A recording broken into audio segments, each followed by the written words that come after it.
এমনি এখন ভয়ে আছে।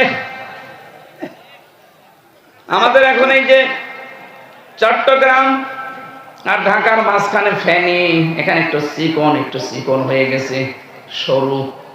ওরা চাচ্ছে যে চট্টগ্রামটা নিতে পারলে এই রাস্তাটা বন্ধ করে দিলে ওই জায়গা ওদের হয়ে যাবে। আরে ভাই, আপনি কি যৌতুক নেবেন নাকি? মেয়ে তো আপনাকে আমরা দেইনি, মেয়ে তো পালিয়ে গেছে। পালানো মেয়ের আবার যৌতুক কিসের? পালিয়ে গেছে কিন্তু বিয়ে তো আমরা মানি না, কারণ মুসলমানের বিয়ে কোনো মুশরিকের সাথে জায়েজ নেই। এটা আমি বানালাম। সূরা বাকারা 2 নাম্বার পারা 14 নাম্বার পৃষ্ঠা 4 নাম্বার লাইনের 221 নাম্বার আয়াতে আছে, ওয়ালা তানকিহুল মুশরিকাতি হাত্তা ইউমিননা। এরপরে আছে ওয়ালা তানকিহুল মুশরিকিনা হাত্তা ইউমিনু। মুশরিক পুরুষকে অতক্ষণ পর্যন্ত বিয়ে করা মুসলিম নারীর জন্য জায়েজ নেই যতক্ষণ ওই লোকটা মুসলমান না হবে। আমার মেয়ে পালিয়ে গেছে ঠিক, কিন্তু সে তো হাসি। আপনি আপনার সাথে যে বিয়ে দেব, কি করে দেব? আপনি তো ফুল হাতা না, যেটা আমার দাদা দাদা বলে ডাকি সারে, ওকে হাফ হাতা না ফুল হাতা? আমরা এখানে ফুল হাতা আছে, দু একটা তো থাকবে। এই যে ওইটা ফুল হাতা। হ্যাঁ, ওইটা। হ্যাঁ, মুসলমানে দিয়েছো, ওইটাও শেষ। এতটুকু বাচ্চা মুসলমানে দিয়ে হাফাতা হয়ে গেছে, আর দাদা মুরব্বি কব বলে যাবে এখনো। ওর সাথে আমাদের মেয়ে দেব কি করে? মেয়ে যখন পালিয়ে গেছে, থাক, বিয়ে যেন না হয়। বিয়ে না হলে যৌতুকের প্রশ্ন আসবে। সুতরাং কলকাতার যে সাংবাদিক, এই হকার ময়ূর রঞ্জন, এ যা শুরু করেছে, আমার মনে হয় ওর পেছনে কিছু দেওয়া দরকার। ওর হাতে একটা হেরিকেন আর পেছনে জিনিস দিয়ে বল থাক। পাগল হয়ে গেছে না?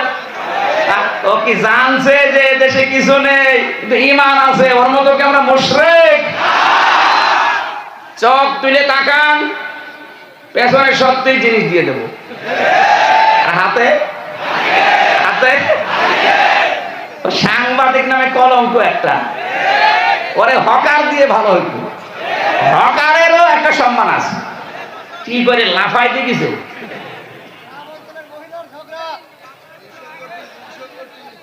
আমরা যেটা বোঝাতে চাচ্ছি, যেটা রেকর্ড হচ্ছে, এদেশে যদি একটা মুসলমানও বেঁচে থাকে, 1 ইঞ্চি জায়গা ছাড়বেন না। 1 ইঞ্চি জায়গা আমার মায়ের চাইতে দামি আমার কাছে, কথা বলেন ঠিক কিনা?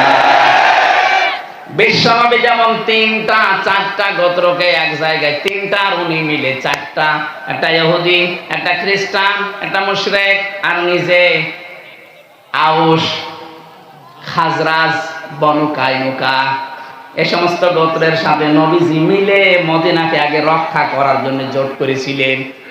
আজও বাংলাদেশে অলরেডি এটা হয়ে গেছে, শুধু 14 দল বাদ দিয়ে। আর শয়তানরা এখন নেইও। 14 দল বাদ দিয়ে বাকি দেশে যা আছে সবাই এখন ঐক্যবদ্ধ। আমরা সবাই এই দেশকে আগে বাঁচাতে চাই। দেশকে যখন বাঁচিয়ে ফেলবেন, তখন আল্লাহর বিধান এখানে কায়েম হবে। নবীজি যেমন বলেছিলেন, খায়রুল কুরুনি করনি, আমার যুগ শ্রেষ্ঠ যুগ। আমরাও বলতে পারবো এই আমার দেশ শ্রেষ্ঠ দেশ। যেটা দিয়ে বলা যায় তার নাম কি? আরো জোরে বলেন। এখানে কোরআনে কারীমের বিধান কায়েম হওয়ার আগ পর্যন্ত এদেশের সুদ থেকে মুক্ত হওয়া 100% সম্ভব না। ঘুষ থেকে আপনি বাঁচতে 100% পারবেন না। কত মানুষের জন্য দেখি হারামি খারাপি কাজ করে করে শেষ বয়সে এসে বলে আমি ভালো হয়ে গেলাম। আপনাকে আল্লাহ ভালো হতে দেবে না। এখানে এক্ষুনি খারাপ কাজ ছাড়া লাগবে, এক্ষুনি। যে যেখানে আছেন, রেকর্ডের এই শুনতে পাচ্ছেন, এই ভিডিও দেখতে পাচ্ছেন লাইভে, এক্ষুনি। কখন? আরো জোরে বলেন, এক্ষুনি। আপনি আগে হারাম কাজ ছাড়েন, আগে অবৈধ ইনকাম বন্ধ করেন। আরে ভাই, অবৈধ ইনকাম করলে পরিণতি কি হয় আপনি আগস্টের 5 তারিখে দেখতে পারলেন না? ওয়ায়ামহাকুল্লাহুর রিবা ওয়া ইউরবিস সাদাকাত, আল্লাহ বলেন সুদ ধ্বংস করি আর ব্যবসাকে, সাদাকাকে আমি আল্লাহ যাকাতকে বৃদ্ধি করি। আল্লাহ যে ধ্বংস করে অবৈধ ইনকাম আপনি কিন্তু দেখেছেন। এই সালমান এফ রহমানের দরবেশের কত টাকা কি হয়েছে, এখন মাটিতে শুয়ে থাকা লাগছে।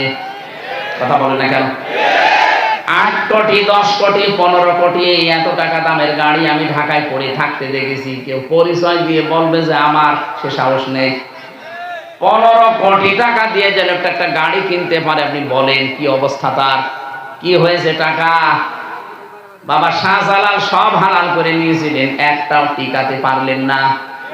যেন আমরা যেন আর সামনে পাগলামি না করি। কার জন্য কি করবেন? দুনিয়ার জীবন তো একটা ধোঁকা। আল্লাহর কসম, আল্লাহ বারবার এটা আমাদেরকে সতর্ক করছেন।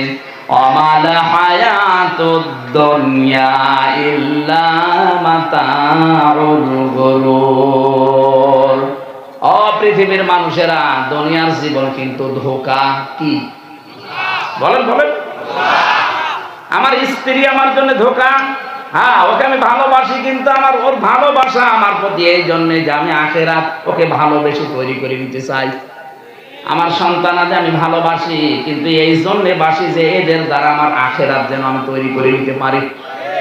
আমার মা বাবাকে আমি ভালোবাসি, কিন্তু মা বাবার ভালোবাসা আমার এই জন্যে জানি এদের ভালোবাসার মাধ্যমে আমার আখেরাত তৈরি হয়। এখন যদি দেখি যে এরাই আমার আখেরাতের পথের কাঁটা, যে ওইরকম মা বাবাকে আমি মানি না, ওরকম স্ত্রীকে আমি মানি না। এই কথা বলছেন এটা? আমার যত ভালোবাসার লোক হোক, আল্লাহ গুরুর বলেছে এমনি না। আজকে যদি আপনি মারা যান আর আমরা যদি বলি যে আপনার স্বামী মারা গেছে, আপনি যে খাটের উপরে থাকেন নিচে তার কবর দিয়ে দেব, আপনার কেমন লাগবে? ও বলবে দরকার নেই, আগে গোরস্থানে নিয়ে যান। এখনই যদি এই কথা বলেন, এখানে যারাই আমরা বসে আছি 100 বছর পরে এখানে আর কেউ থাকবেন? সবাই আমরা মাটির নিচে। 100 বছর পরে যে মুরব্বী বসে আছে, এই কালো মুরব্বী, উনি যদি 100 বছর পরে এই জায়গায় আসে, এই গ্রামে এসে যদি বলে এই 2 তলা বাড়ি আমার, ওই সময় এখানে যারা বাস করবে আল্লাহর কসম ওনারে ঢুকতে দেবে না। আমি নিজেই তো আমার 3 পুরুষের পরে আমি আর চিনি না। আমার বাবার নাম রিয়াজউদ্দিন, তার বাবার নাম জাহান আলী, তার বাবার নাম নমাজ আলী, এরপরে আমার জানা নেই। সত্যি বলছি, আমার জানা নেই। এখন নমাজ আলীর বাবা সর্বোচ্চ 70 বছর আগে শুনলাম মারা গেছে। আমার দাদার দাদা, আমার দাদা মারা গেছে, আজ আমি জেলে থাকতে 1.5 বছর হয়ে গেল। আর ওনার দাদা মরেছে ওনার আরো 70 বছর আগে।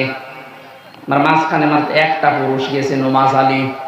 বলেন তো, এই 3 পুরুষের পরে যিনি নমাজ আলীর বাবা, উনি যদি এখন এসে কুষ্টিয়ায় বলে যে এই ভিটা আমার, এই 2 তলা বাড়ি আমি বানিয়েছিলাম, ওর দাঁত মুখ খুলে ফেলবো না। ঘন্টার করে জায়গা পান। কিসের নমাজ আলীর বাবা? আমি তো নমাজ আলীকে চিনি না। আপনি নমাজ আলীর বাপের পরিচয় দিচ্ছেন, ছবি আছে, যদি বলে যে আমি নিজে ছবি, ওর ছবি আমার কাছে নেই। মাত্র 100 বছরের ব্যবধানে যদি এই অবস্থা হয়, আমার কুষ্টিয়ায় আমার যে বাড়ি আছে, আমার 3 পুরুষ পরে আমার মেয়ের মেয়ের মেয়ে ওখানে হয়তো বসবাস করবে, কিন্তু আমরা আর থাকবো না। যদি আল্লাহ 100 বছর পরে আমার আবার জীবিত করে দেয়, 100 বছর পরে যদি কুষ্টিয়ার ওই বাড়িতে যে বলি এটা আমি বানিয়েছিলাম বহু কষ্ট করে, ওই বাড়িতে আল্লাহর কসম আমার আর উঠতে দেবে না। এইটাই দুনিয়া, এইটাই দুনিয়া। অথচ এই দুনিয়ার জন্য আজ স্ত্রী সন্তান মা বাবার মুখে হাসি ফোটাতে, এদেরকে একটু আরামে রাখতে শান্তিতে রাখতে আমরা আজ হালাল হারাম দেখি না। বাবা শাহজালাল সব হালাল। আল্লাহর কসম করে বলছি, আপনি এদের কারণে ধরা খাবেন, কিন্তু ওরা আপনার একটা পাপের বোঝা বহন করতে রাজি হবে না। আপনার হারাম ইনকাম ওরা খেতে রাজি আছে, আপনার হারাম টাকা দিয়ে ওরা আনন্দ করতে রাজি আছে, কিন্তু ওই মানুষগুলো একটাও আপনার যে হারাম ইনকামের গোনা একটা পাপও নিতে রাজি না। তাহলে কার জন্য আমি সহ প্রত্যেকে পাগলামি করছি বলেন? এই পাগলামিটা এখনই বন্ধ করা লাগবে।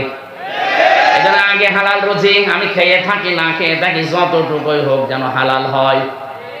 এরপরে আমার শুকরিয়া আদায় যতটুকু। এজন্য আয়াতের প্রথম কথা কুলু মিন তাইয়্যিবাতি মা রাযাকনাকুম ওয়াশকুরু লিল্লাহ।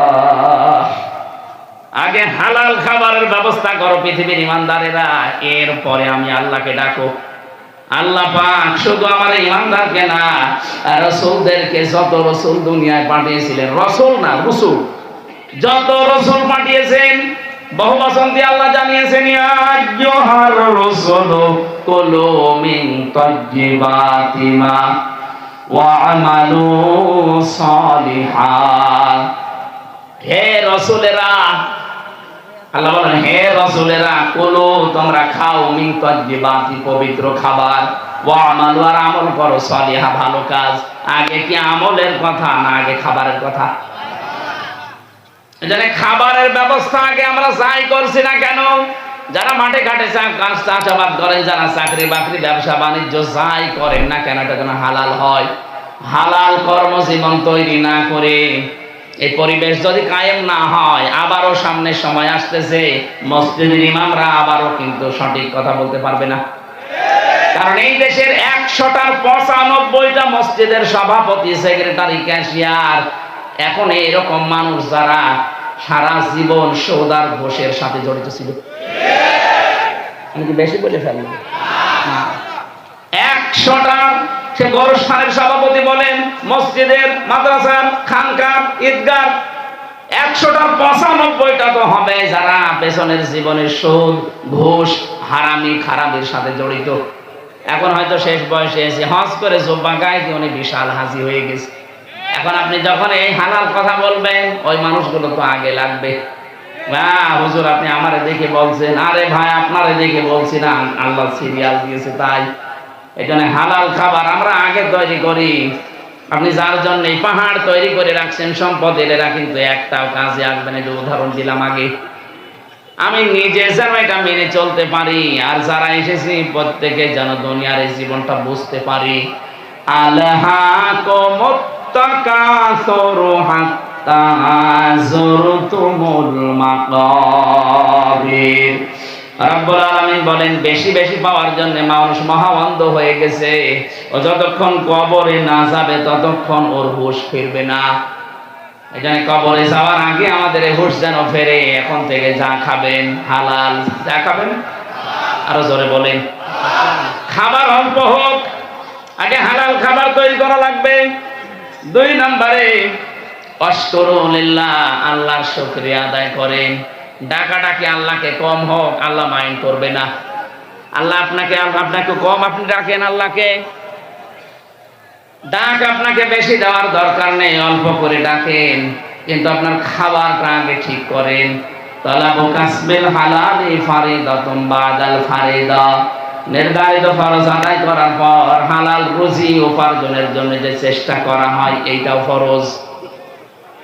এগুলো আমরা অনেকে দুনিয়ার কাজ মনে করে ছেড়ে দেই, মনে করে দুনিয়া কিসের দুনিয়া, এগুলোই হচ্ছে আখিরাতের কাজ। দুনিয়ায় যা করবেন এইটা দিয়ে আপনার আখিরাত তৈরি হবে। কথা বলেন ঠিক কিনা? আল্লাহ তুমি আমাকে সহ প্রত্যেককে মেনে চলার তৌফিক দাও। আমরা সূরা হুদ 9 নম্বর আয়াত পড়েছিলাম। এখানে আল্লাহ পাক আমাদেরকে সহজ ভাষায় শিক্ষা দিতে চেয়েছেন, আলাইন আযাকনাল ইনসানা মিন্না রাহমাতান সুম্মা নাযা'নাহা মিনহু ইন্নাহু লা ইয়াউসুন কাফুর। আলাইন আযাকনা, আমি যদি ইনসান মানুষদেরকে মিন্না রাহমাতান আমার পক্ষ থেকে কোনো দয়া মায়া রহমত এগুলো দেই, এই মানুষগুলো এগুলোর মজা চাকলে বেশ আনন্দিত হয়ে যায়। কিছুদিন আমি আরামে শান্তিতে রাখার পরে যদি একটু পরীক্ষা করার জন্য বিপদ আপদ দেয়, তখনই মানুষ হতাশ হয়ে পড়ে। এই স্বভাবটা প্রত্যেকের ভেতরে আছে। কে বলছে? বলেন বলেন। এই জন্য আনন্দ পেলে, কোন নিয়ামত পেলে মানুষ নিজেকে কৃপণ বানিয়ে ফেলে, আর কোন বিপদ আপদ মুসিবত আসলে মানুষ হতাশ হয়ে পড়ে। আল্লাহ পাক বলেন এই গুণটা সবার ভেতরে আছে, কিন্তু তাদের ভেতরে নেই যারা মুমিন। যারা আমরা যেহেতু মুমিন দাবি করছি, এই গুণগুলো থেকে আল্লাহ আমাদেরকে যেন বাঁচান, সেই ব্যবস্থা আমাদের করা লাগবে। দুনিয়ার ময়দানে হাত চলতে ফিরতে গিয়ে কিছু কিছু সময় আল্লাহ আপনাকে নিয়ামত দেবে, টাকা পয়সা ধন দৌলত সুস্থ রাখবে। এগুলো পেয়ে যেন আপনি এই সুস্থতা ধন দৌলত পেয়ে হারাম কাজে যাবেন না। অনেকের আগে সচ্ছলতা ছিল না, এখন সচ্ছলতা পেয়েছে, এটা পাওয়ার পরে হারাম কাজে জড়িয়ে পড়ে, হয়তো বিভিন্ন জেনার দিকে এগিয়ে যায়। এ কথা বুঝতেছেন?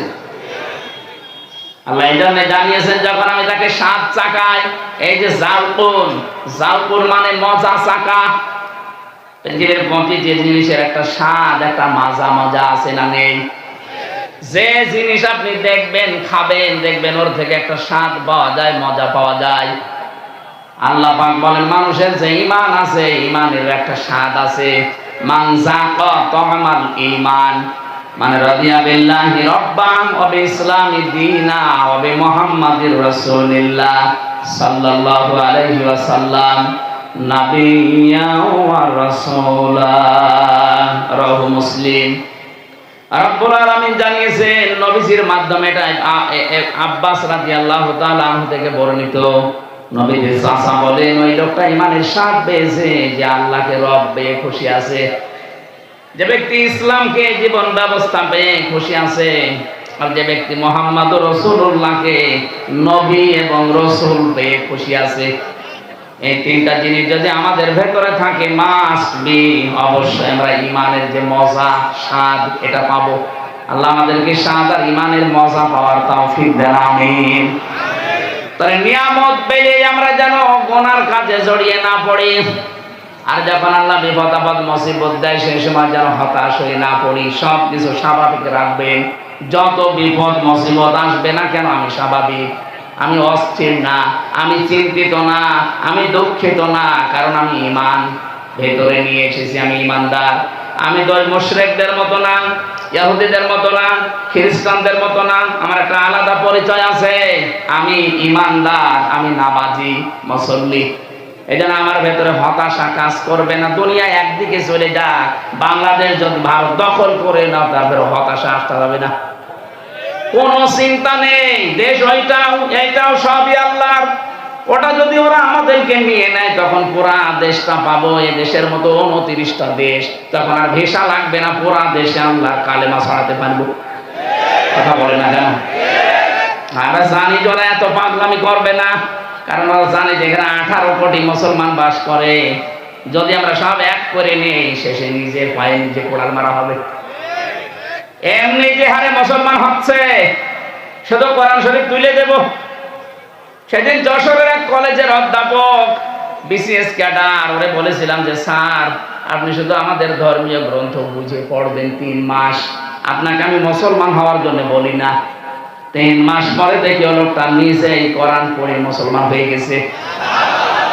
এখানে দাদারা যে ষড়যন্ত্রের জাল বুনিয়েছেন, যে জাল পাততেছেন, বন্ধ করেন, নাই তো নিজেরাই দেখবেন কখন অশান্তি মুসলমান হয়ে গেছেন। কয়জনকে ঠেকাবেন আপনি? আমি 17, 18, 19, 20 এই 4 বছর ভারতের বহু রাজ্যে ঘুরেছি, যেখানেই গেছি কম বেশি মুসলমান হয়ে গেছে। আরে ভাই, সময় তো পাচ্ছি না এখন যেতে। যখন এক হয়ে যাব, তখন তার ভিসা লাগবে না, দাদার আর বর্ডারে বাধাও দেবে না। সব এক দেশ, এক এক প্রদেশে যাব, একবারে 5,000 মুসলমান হয়ে যাবে। ঠেকা এবার। আমি জানি দাদার এই পাগলামি করবে না, কিন্তু ভয় দেখাচ্ছে। ওরা ভয় দেখালো, আমরা যেন ভয় না পাই, আমরা স্বাভাবিক। আমরা আল্লাহ আমাদেরকে মাঝে মাঝে নিয়ামত দেবে, মাঝে মাঝে পরীক্ষা করবে। আমরা যেন হতাশ হয়ে না পড়ি, এই কারণে আল্লাহ আমাদের পরীক্ষায় উত্তীর্ণ হওয়ার তৌফিক দিন, আমিন। আমি আজকে আর চালাতে পারছি না, যেহেতু আর একটা আছে, 5টা চলছে।